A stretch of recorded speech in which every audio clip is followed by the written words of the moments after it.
คนพับแปลว่ากูอยู่ข้างล่างสุดแล้วมึงลูกบันแม่งหาคนยาก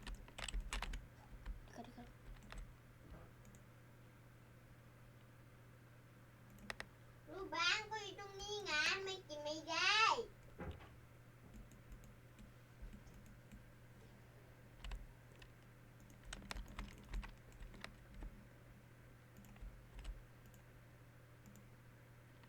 แห้งแล้ว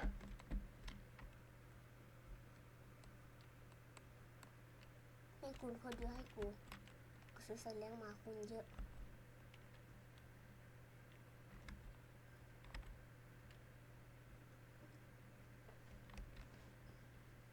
ยังมีอะไร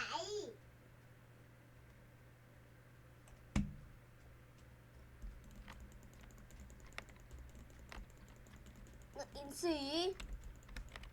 นกอินทรี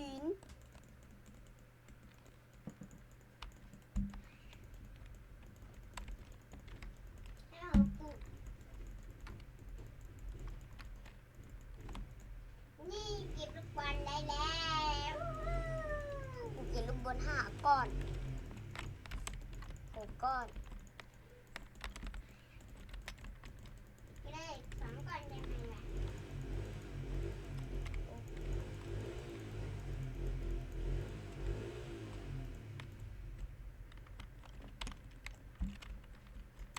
กูคนเยอะมันกระจอก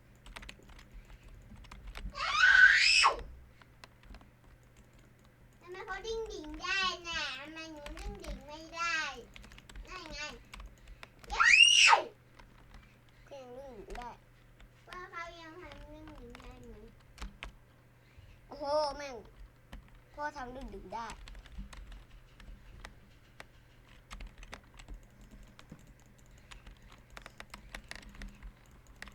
เขาทำได้เหมือนกัน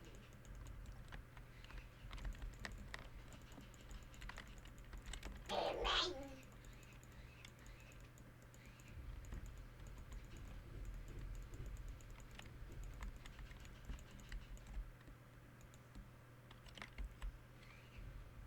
ป๋าเก๋ป๋าเก๋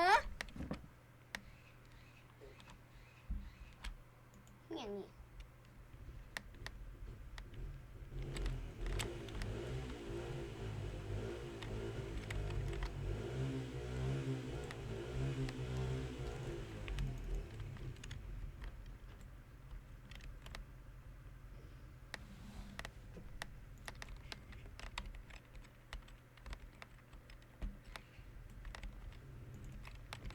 เงินเยอะไหมกดไหนวะ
ำไมมันได้แบบนี้ที่ผมมันได้ละข้อนี้ทำยังไงล่ะ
3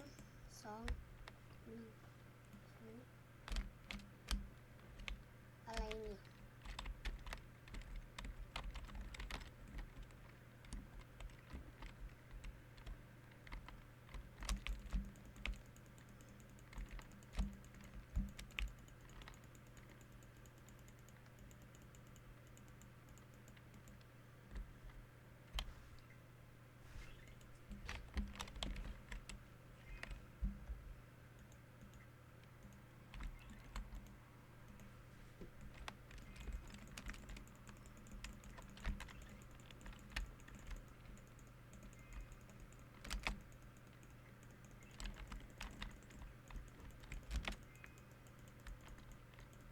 ข้อนี้ทำยังไงอ่ะ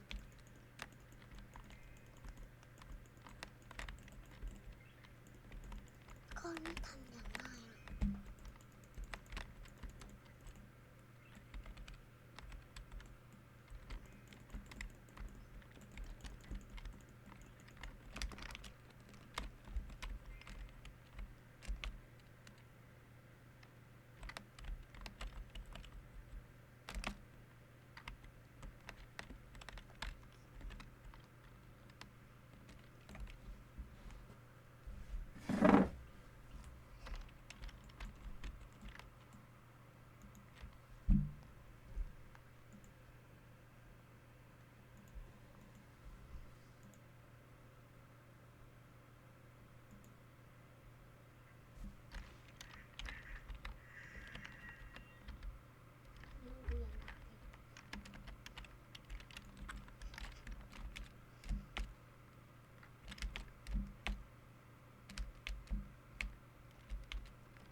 มันไม่ได้เก็บตั้งเกม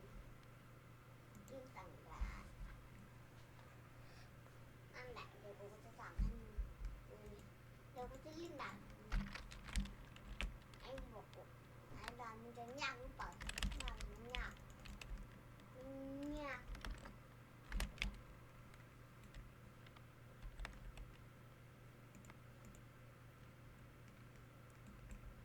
ยังไง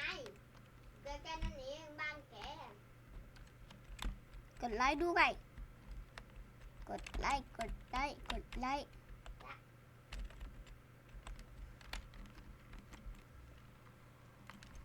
มาคุณเป็นที่หนึ่งละแต่ก่อนเรียกทุกคนไม่ต้องทำแบบนี้ไม่ต้องทำแบบนี้เขาไม่ได้ถึงหมายทำแบบนั้นนะก็ถึงหมายทำแบบนี้เนี่ย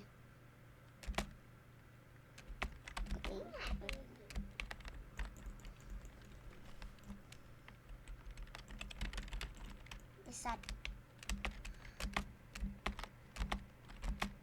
ถ้ามันเก่งหยิบก็มันไม่หายตัวเดี๋ยวแล้วมันหาย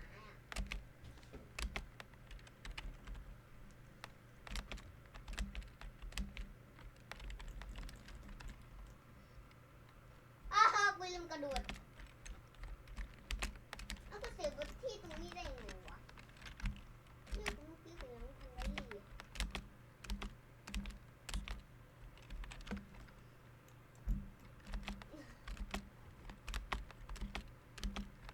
มัน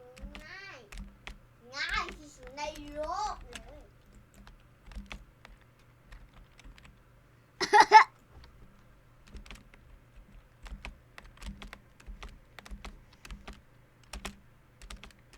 อะไรอ่ะ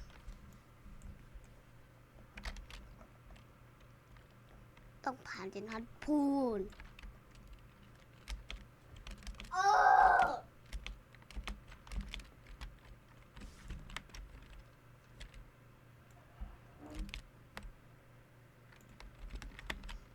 ทำไมรหัสกูทำไมรหัสด่านกูเนี่ยเป็นที่หนึ่งเลยเนี่ยบอกว่ากูดูอะไรมาวะ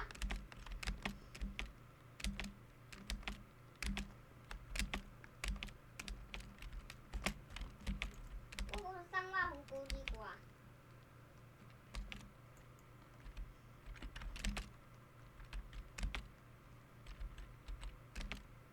อันละเล่นฟรีไม่จ่ายเงิ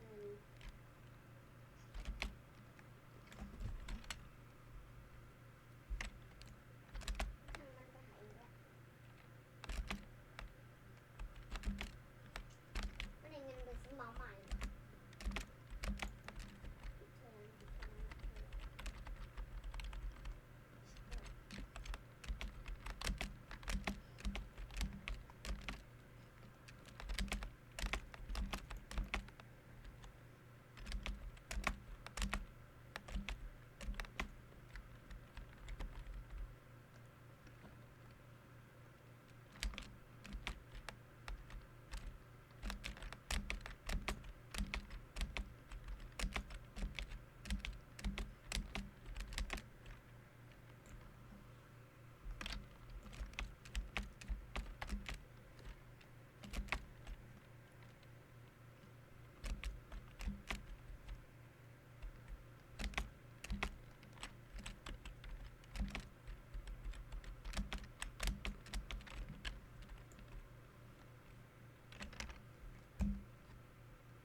มันมีอยู่นะอยู่ข้างล่างสุดนั่นแหละอยู่ข้างลุมสุดเลยนั่นไงนี่เหรอแล้วก็จะไปเล่นด่านนั้นซึ่งถึงยากไว้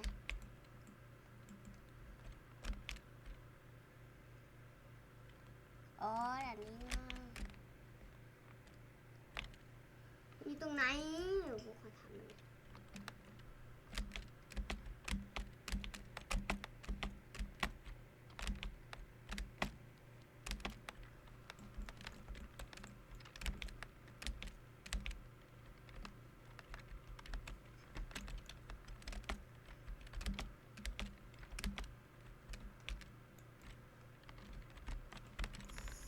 อีกเป็นพื้น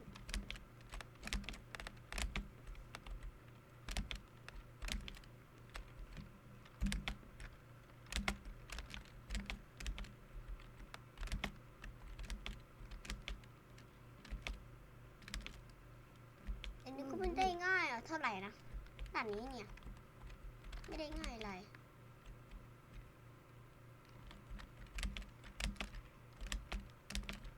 ก็ต้องสร้างอะไรของมึงเนี่ย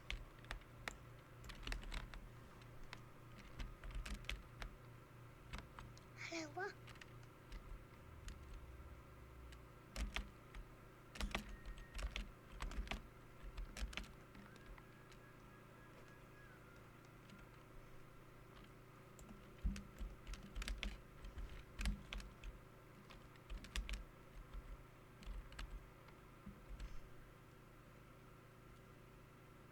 เนี่ยเข้าเกมเฉพาะด่านกูเป็นที่หนึ่งเฉพาะมึงด่านอะไรอ่ะ What the fuck ไมน์ครับ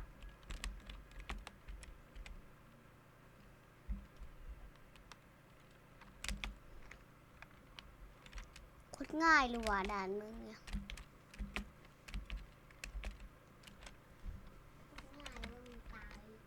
โคตรง่ายเลยแหละดูนี่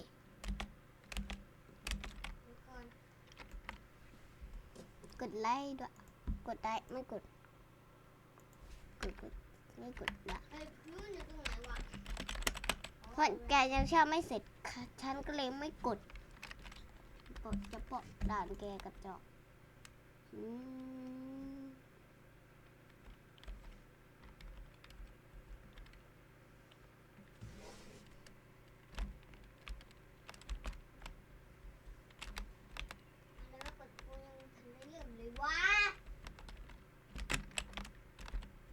ึงงั้นเอากว่าเลย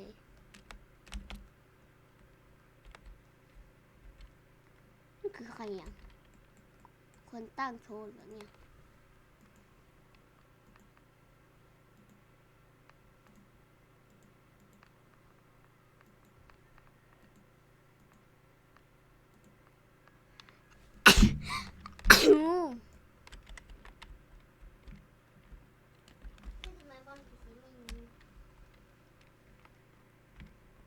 บ้านที่เชื่อก็คืออันสีเขียวนั่นน่ะ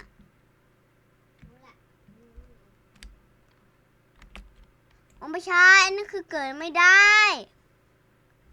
อันนั้นมันเกิดไม่ได้ฉันเคยทำแล้วมันต้องเอาเป็นกลมๆแบบนี้น่ะต้องเอาเป็นกลมๆแบบนี้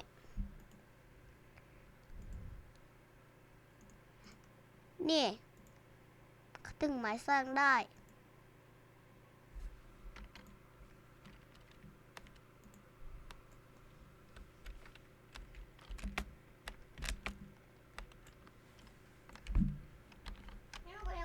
โดน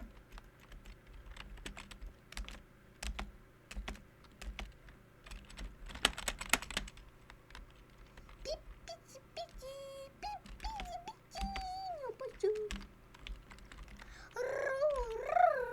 กรูปิ๊บปิ๊บปิ๊บปิ๊บปิ๊บถึงละมาถึงพี่จะตายเลยอะไรเงี้ย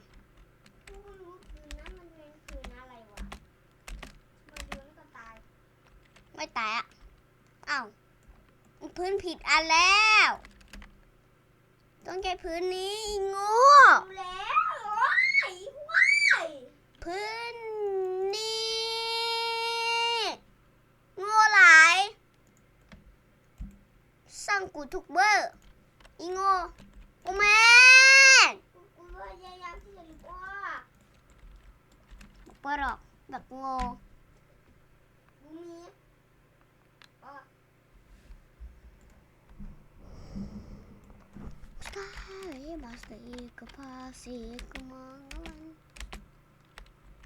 ทำแบบนี้ไม่ได้ครับทุกคนต้องทำแบบนี้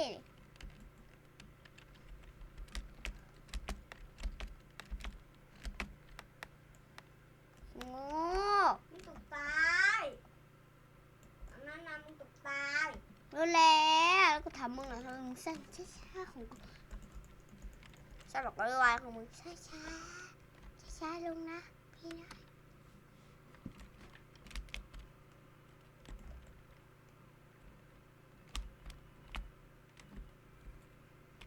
บนที่เซมอยู่ตรงไหนเซมอ่ะบนที่เซมอยู่ตรงไหนของกูมันตั้งเยอะตั้งแยะ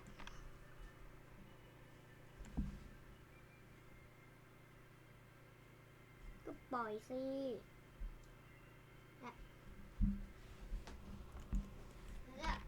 สตาร์ไม่มาสิกว่าสิ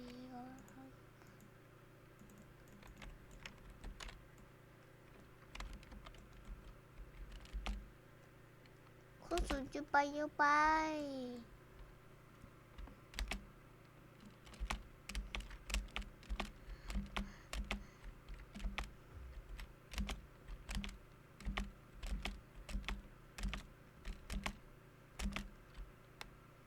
จริงๆแล้วท่านคือประธานบริษัทได้ละแล้วก็พื้น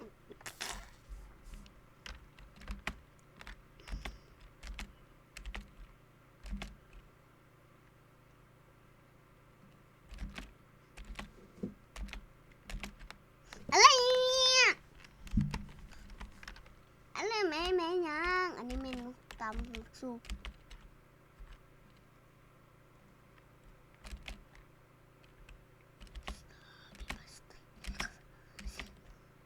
เอ้า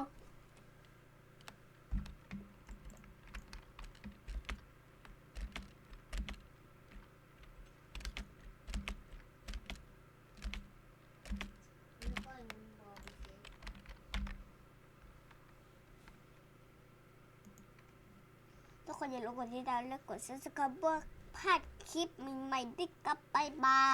ย